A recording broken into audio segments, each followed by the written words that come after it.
Alright guys, so 972 magazine is out with yet another absolutely explosive report on how the IDF is relying on artificial intelligence programs in order to pick many of their targets inside of Gaza. So this is the report that they just dropped. It's called Lavender, the AI machine directing Israel's bombing spree in Gaza. The Israeli army has marked tens of thousands of Gazans as suspects for assassination using an AI targeting system with little human oversight and a permissive policy for casualties. So we're going to get into some of the details here. Now, this is building on a previous report that I covered actually months ago, back in November of 2023, early on during Israel's genocidal war on the people of Gaza. And this previous report was called A Mass Assassination Factory Inside Israel's Calculated Bombing of Gaza. And basically, this is detailing how they were using artificial intelligence programs in order to pick and choose basically infrastructure targets or suspected military, operating bases inside of Gaza. And it was totally indiscriminate. And so this new report is a different thing. It's actually talking about individual people instead of just entire buildings or locations. So we'll get into the details there. But one thing I just wanted to remind you guys of from this report from a couple of months ago was specifically on the so-called power targets that Israel is going after inside of Gaza. So just as a reminder, they say the bombing of power targets, according to intelligence sources who had first-hand experience with its application in Gaza in the past, is mainly intended to harm Palestinian civil society, to create a shock that, among other things, will reverberate powerfully and, quote, lead civilians to put pressure on Hamas. So a big translation of all of this fancy wording here is they are using terrorism in order to try to terrorize Palestinian civilians inside of Gaza to try to turn them against Hamas. Now, obviously, that's not been effective. It would never be effective. But this is what they've been doing. They've been going after civilian targets in order to try to terrorize the Palestinian population inside of Gaza into submission. And so that previous report, where they talked about the AI program called The Gospel, was basically, again, mainly focusing on like infrastructure and civilian buildings that they could target in order to accomplish their goals inside of Gaza. This report is focusing more on individuals that this other program called Lavender is identifying. So some details on this. They say a new investigation by 972 magazine and Local Call reveals that the Israeli army has developed an artificial intelligence-based program known as Lavender, which is being unveiled here for the first time. According to 6 Israeli intelligence officers who have all served in the army during the current war on the Gaza Strip and had first-hand involvement with the use of AI to generate targets for assassination, Lavender has played a central role in the unprecedented bombing of Palestinians, especially during the early stages of the war. In fact, according to the sources, its influence on the military operations was such that they essentially treated the outputs of the AI machine as if it were a human decision. Okay? I want you guys to keep that in mind when people are having these debates in the US media or the political realm about there's no way to really know whether or not Israel is intentionally targeting civilians or civilian infrastructure or whatever the case may be, like they just did with the World Central Kitchen workers and that aid convoy that they targeted 3 separate times and 3 separate strikes back to back to back. I want you guys to keep this in mind because this is not a flaw in some artificial intelligence program. This is not a flaw with some rogue IDF soldiers on the ground who are disobeying higher orders from the IDF. This is a part of Israel's intentional strategy in what they want to accomplish in the Gaza Strip. What they want to accomplish is to make Gaza totally uninhabitable. Okay, that's what they want to accomplish in Gaza. They're achieving that goal so far with the widespread death and destruction that we have seen over the last 6 months. But I just want you guys to focus on that because this is not some example of like, accidental targeting of civilians and maybe their collateral damage and we didn't mean to kill them. This entire report completely dismantles the entire idea that Israel has been trying to put forward, that the only reason civilians are being killed right now is because Hamas is using them as a human shield, okay? They're going to detail in this report exactly how that is 100% bullshit, and that the IDF in many instances goes out of their way in order to target some supposed Hamas militants that this AI program has suspected are militants while they are with their families, while they are in places that the IDF knows other civilians will be located.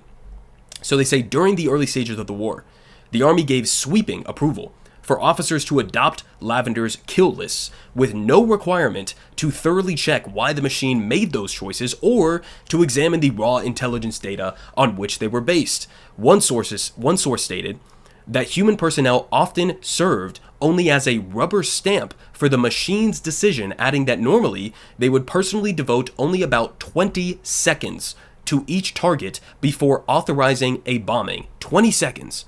Just to make sure that the Lavender marked target is a male. Okay?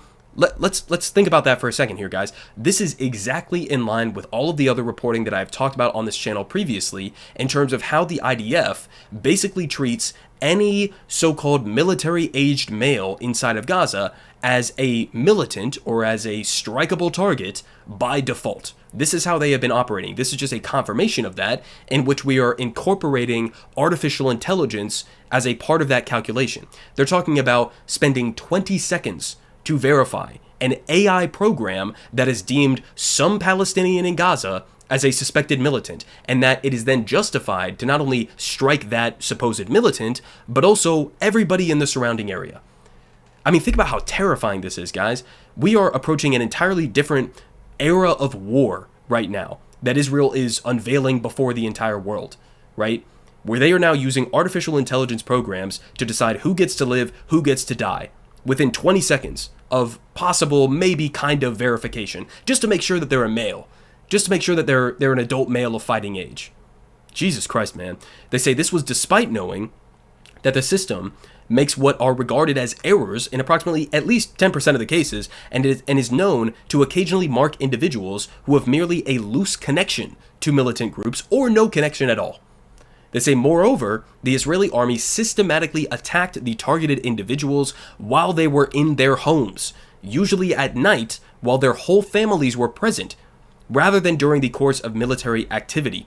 So this is how we end up with stories where entire families, entire generations are wiped out in single strikes. We've seen this over and over and over again. There have been multiple instances where entire bloodlines have been wiped out inside of Gaza.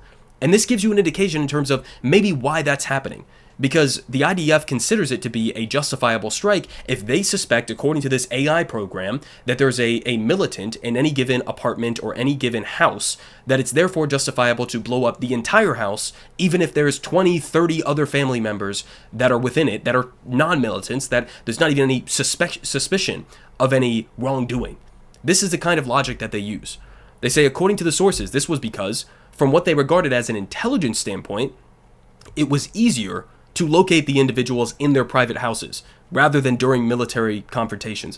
Additional automated systems, including one called Where's Daddy, also revealed here for the first time, were used specifically to track the targeted individuals and carry out bombings when they had entered their families' residences.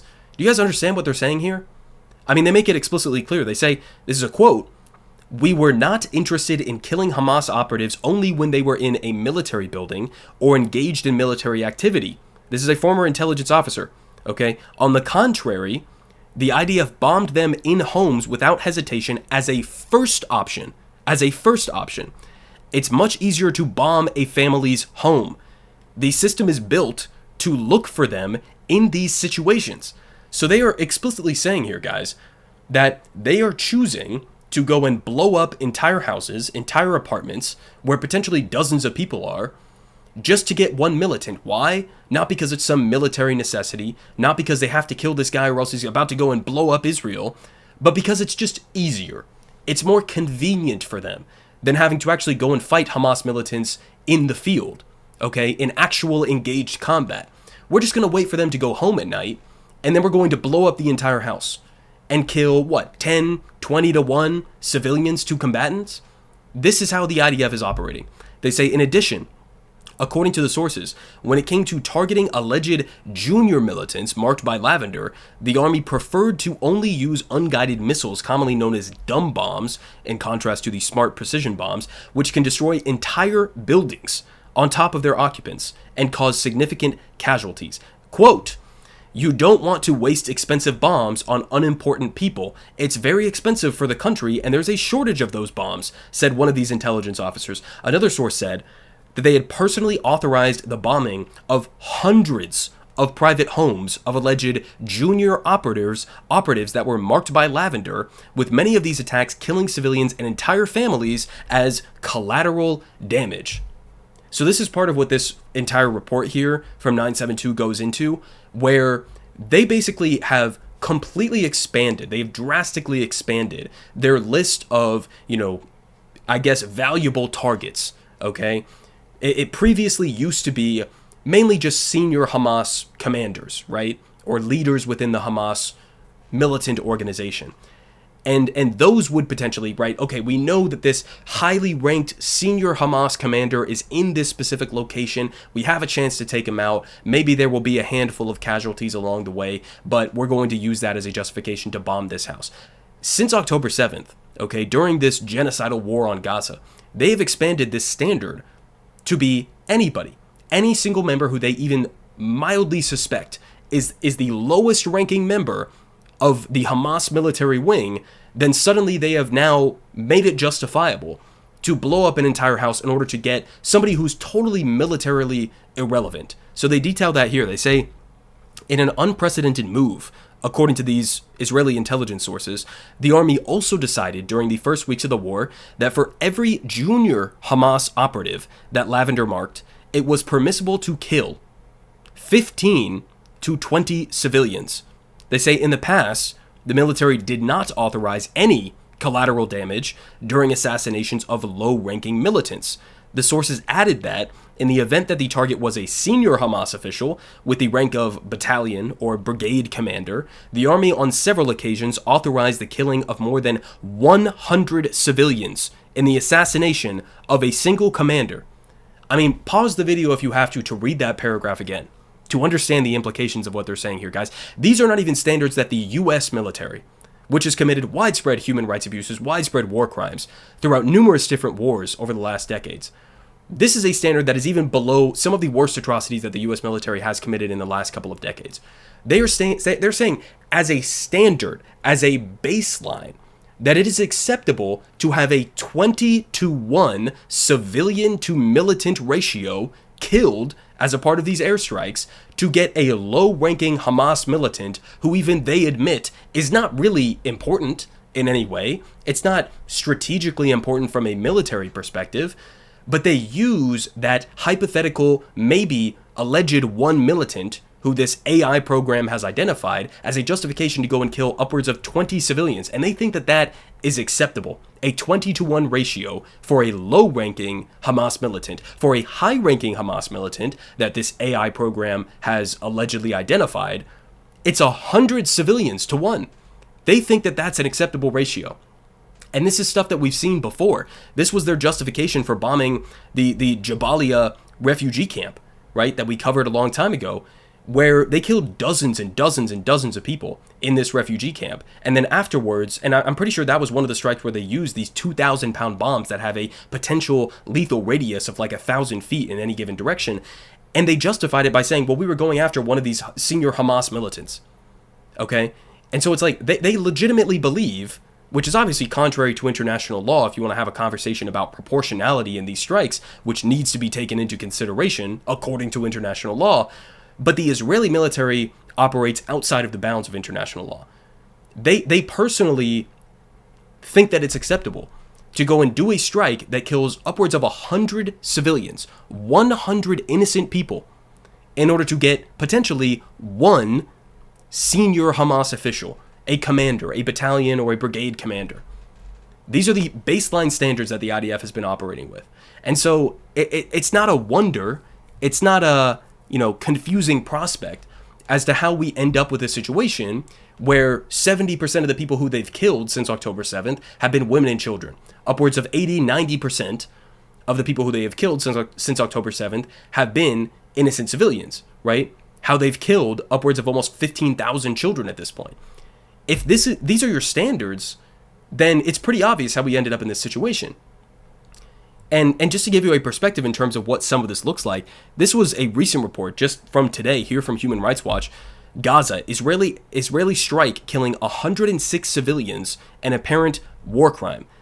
So just a couple paragraphs on this here.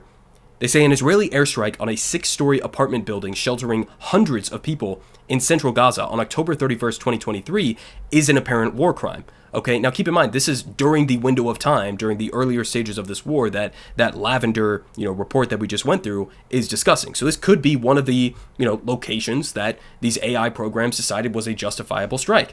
They say the attack, which killed at least 106 civilians, including 54 children, 54 fucking kids in one strike, is among the deadliest single incidents for civilians since the Israeli government's bombardment and ground incursion into Gaza following October 7th. They say Human Rights Watch found no evidence of a military target in the vicinity of the building at the time of the Israeli attack, making the strike unlawfully indiscriminate under the laws of war. Israeli authorities have provided no justification for the attack. The Israeli military's long track record of failing to credibly investigate alleged war crimes underscores the importance of the International Criminal Court, or the ICC's, inquiry into serious crimes committed by all parties to the conflict. And so, that's an important part here at the end. Obviously, 106 civilians killed, 54 of them being children. There's no evidence whatsoever that there was any suspected Hamas militant in the area. Israel isn't complying with any sort of, evidence providing standards that any reasonable human rights organization or media outlet would expect. So all of that is understood. But also this part at the end is important, because they say here, according to Human Rights Watch, that the International Criminal Court needs to get involved here, right? You need to have an independent third party that is impartial to be able to come in and to investigate brazen war crimes like this, okay? Obviously, Israel is not willing to do that. They're not willing to be compliant with the International Criminal Court. And by the way, neither is the United States of America.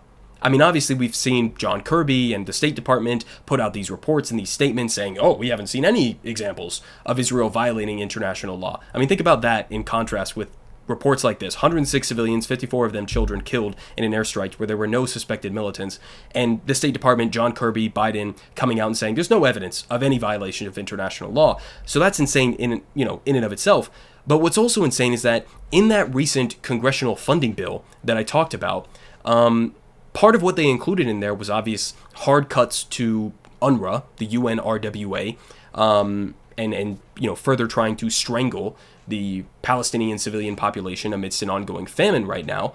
But another addendum that they added on there that not many people are talking about is that they essentially said if the Palestinian Authority, okay, the ruling government apparatus, if you want to call it that, in the West Bank, that if they try to get the ICC, or they participate in any way in getting the ICC to investigate Israeli war crimes, then their funding will be cut, okay? So you have the U.S. government not only giving Israel weapons, not only giving them diplomatic support and all of that, but also directly enacting in legislation, okay, threats to the Palestinian people that if you even try to go to international bodies to try to hold Israel accountable for war crimes, then we will try to put a strangle on you. More so than we already are. More so than the Israeli, military and government already is right now. So again, that's just one example there. We had another report here that just dropped from The Guardian. Here is pointed out here by Owen Jones. Israel is deliberately shooting Palestinian children in the head and chest. Just a quick excerpt from that report from The Guardian. 9 doctors gave The Guardian accounts of working in Gaza hospitals this year. All of them, all but one of them, foreign volunteers. Their common assessment was that most of the dead and wounded children that they treated were hit by shrapnel or burned during Israel's extensive bombardment of residential neighborhoods, in some cases wiping out entire families. Part of those AI strikes, apparently. Others were killed or injured by collapsing buildings, with still more missing under the rubble. But doctors also reported treating a steady stream of children, elderly people, and others who were clearly not combatants with single bullet wounds to the head or chest. Some of the physicians said that the types and locations of the wounds and the accounts of Palestinians who brought children to the hospital led them to believe that the victims were directly targeted by Israeli troops. So this is another layer on top of the AI targeting programs that they have within the IDF, because this is talking about sniper fire, right? So this is an instance where you're not talking about an airstrike that the target was chosen by an AI program.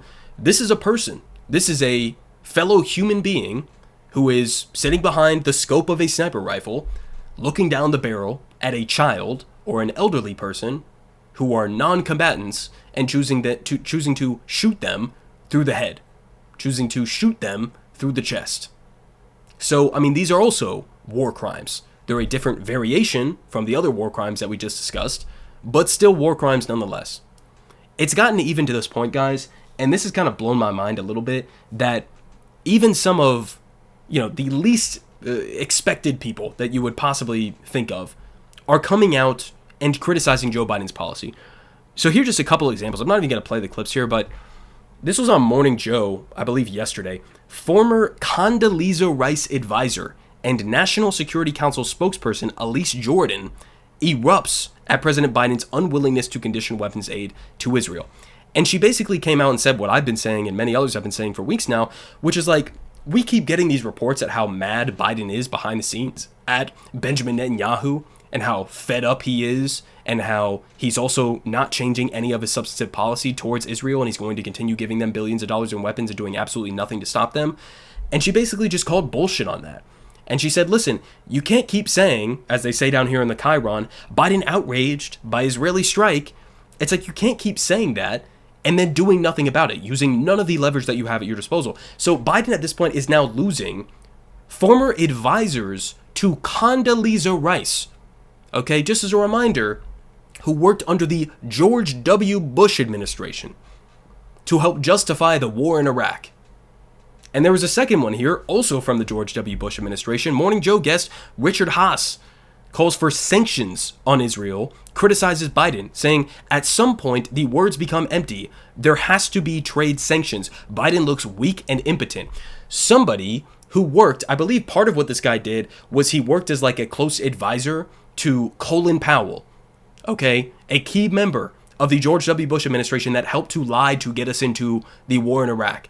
And even this fucking guy is saying Biden looks weak and impotent. I mean, who can Biden possibly get outflanked from at this point?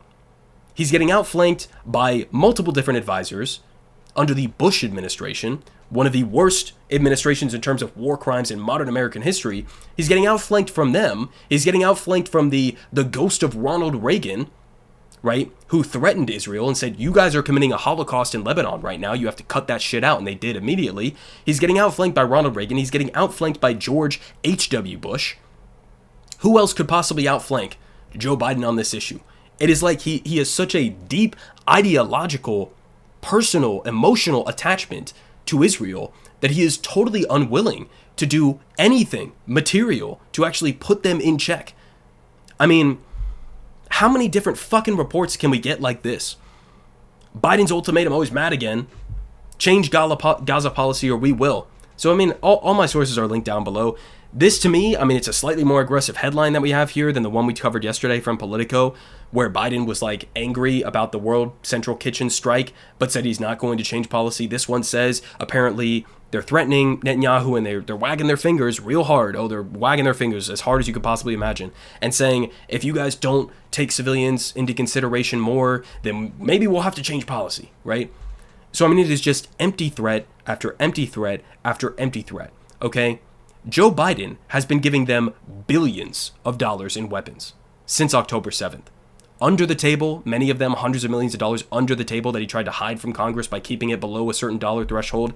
He just approved $18 billion in fighter jets to Israel, countless 2,000-pound bombs, which is just ironic because the U.S. government, many military officials came out and they said, even the U.S. military wouldn't use these 2,000-pound bombs on such a densely populated civilian area, and yet we're willing to sell them. We're willing to give them to Israel to use on the people of Gaza. So, I mean, your actions speak louder than words. You can't keep coming out and saying how angry you are. Oh, I'm so pissed at Bibi, and then continuing to give them weapons. We know exactly what Israel is doing and has been doing. They are explicitly, intentionally, purposefully targeting civilians over and over and over again. They are explicitly and intentionally targeting civilian infrastructure with the goal to make life in Gaza uninhabitable. They have no even remotely reasonable rules of engagement or attachment to international law in any way, shape, or form. They are a completely rogue, genocidal apartheid state that is walking Joe Biden around like a fucking dog. That's what's happening right now. And so at some point, You gotta wake the fuck up. If not for the innocent Palestinians who are being killed on a daily basis by the dozens with our weapons, then at least do it for your own fucking political sake. Because this is the kind of shit, supporting this genocide, that is going to cost you the 2024 election. People are done with this. They've been done with this. You are dropping core constituencies that got you elected in 2020. You are spitting in the face of all of these core constituencies. And Biden has just, for some reason, such an ideological attachment to Israel that he can't utter even a verbal word of criticism for their brazen war crimes. He's covering them up. He's giving them the weapons to do them further and further as time goes on. When does it end?